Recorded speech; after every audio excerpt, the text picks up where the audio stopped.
Le 14 décembre dernier, le cyclone Chido s'est malheureusement abattu sur Mayotte, causant des centaines de victimes. Aujourd'hui, des milliers de personnes sont encore en situation de précarité, manque de vêtements, manque de produits d'hygiène, manque de denrées alimentaires.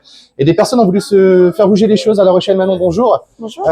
Hier et aujourd'hui, encore jusqu'à 16h, vous appelez au don, justement, pour les Mahorais. Alors, vous avez atteint le quota de vêtements, donc les personnes ont répondu présentes.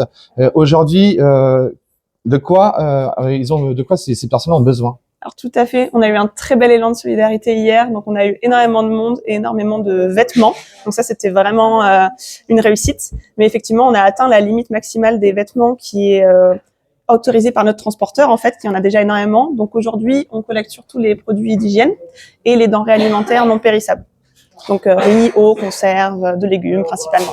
Alors tous ces dons, après, comment vont-ils être transportés et combien de temps cela va-t-il prendre pour arriver justement jusqu'à Mayotte? Donc les dons qu'on collecte ce week-end, on les amène à Bordeaux dans 2 semaines au transporteur Mahorais Hippocampe Import-Export. D'ailleurs, on cherche encore un moyen d'amener ces dons jusqu'à Bordeaux, donc voilà, on lance aussi un appel aux dons si quelqu'un veut bien nous prêter un camion. Là, on en est à 20 mètres cubes à peu près de dons, juste pour la journée d'hier.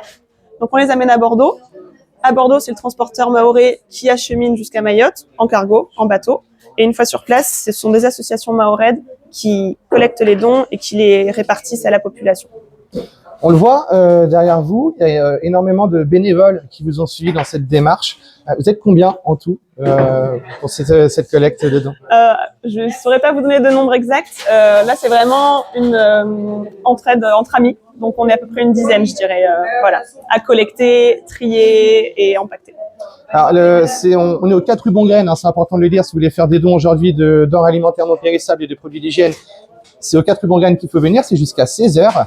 Ça vous a touché, vous, justement, de voir que l'État, en plus, a mis en place de l'aide pour les Mahorais, mais qu'aujourd'hui, c'est pas suffisant? Est-ce que ça m'a touché? Oui, énormément, parce que j'ai vu que mes proches à Mayotte étaient vraiment laissés à l'abandon. Il y a eu des personnes qui n'ont pas eu d'eau ni d'électricité pendant plus d'une semaine, qui n'ont pas vu un seul fonctionnaire de l'État, en fait, hein, si ce n'est des associations qui sont venues aider. Donc c'est pour ça qu'on a voulu aider à notre échelle, parce que vraiment la situation là-bas est critique. Et ils ont énormément besoin de kits d'urgence hygiéniques et de quoi se nourrir et de l'eau aussi énormément. Donc voilà, c'est pour ça qu'on essaie de lancer nos initiatives aussi. Ce sont parfois des petites mains qui réalisent de grandes choses. Aujourd'hui, c'est jusqu'à 16h aux 4 rue Bongraine où la porte est ouverte pour venir faire des dons. Aujourd'hui, le plus important, ce que l'on souhaite récolter, c'est des produits alimentaires non périssables ainsi que des produits d'hygiène. Merci Manon, en tout cas, de faire ce que vous faites pour les Mahorais. Je le répète, c'est jusqu'à 16h aujourd'hui. Et sinon, pour faire des dons pour Mayotte, vous avez l'adresse qui s'affiche juste en bas. Merci de ce que vous faites pour eux. Et nous, bien évidemment, on reste informés là-dessus.